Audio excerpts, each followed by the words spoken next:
Okay, hello and welcome everyone. So we just signed up for 5 and now we want to download it.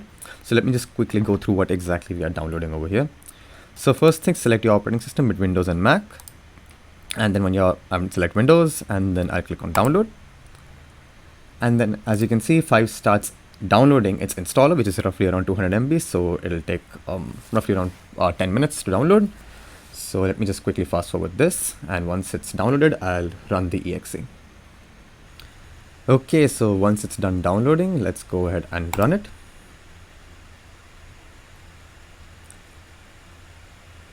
And as you can see, now we are inside an installer. So just go through these steps. They're pretty simple. We click on next.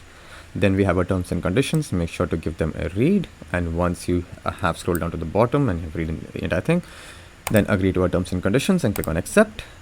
And then select where you want to install 5 and then simply click on next. Select if you want the desktop, basically if you want the icon on desktop or not, or if you want 5 to appear in your start menu folder.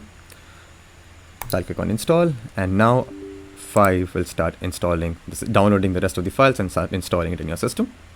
So this will take roughly a couple of minutes, so I'll just quickly skip this part as well.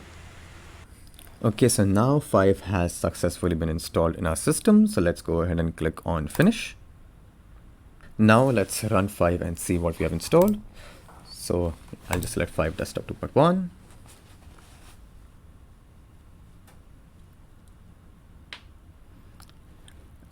And then look at that, 5 starts loading up in your system.